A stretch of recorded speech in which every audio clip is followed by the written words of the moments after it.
Noi nu putem să mergem la război, Pleava, pentru că suntem habarniști și analfabeti funcționali. Da? Și nu o să știm ce dracu să facem cu arma aia. Și poate devenim un pericol public. Așa că, sincer, chiar nu putem să mergem la război. Suntem atât de proști încât nu o să știm ce o să facem cu arma. Pe unde tragem, dacă tragem greșit. Și dacă tragem în cine nu trebuie. Nu? Și cred că lucrul ăsta nu o să fie de dorit. Așa că lăsăm elita, crema societății educații, să arate ce pot. Să arate planuri, nu selfie-uri. Să arate competență, nu discursuri de seară cu lumini. Să vină cu soluții reale, poligoane, antrenament, echipament, nu cu hashtag-uri. Serios acum. Ministrul a făcut anunțul cu aceeași solemnitate cu care supermarketul anunță ofertă limitată.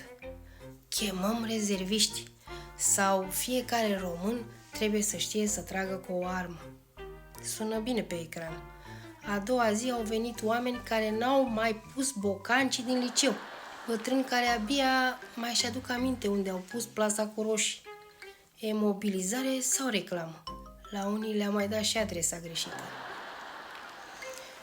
Și să nu uitați, suntem o țară NATO și vrem pace, nu jocuri politice.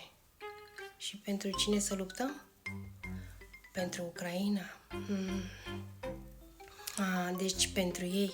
Pentru ei care ne-au scos limba română din școli, că nu se potrivește cu decorul.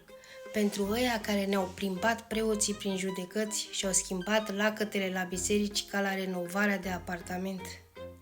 Și cu cine ne batem? Taman cu Rusia, aolo, ăștia care au cele mai performante arme. Practic ne ducem și nu ne mai întoarcem. Păi asta e sinucidere cu program artistic. Măcar puneți muzică bună să murim pe ritm. Da.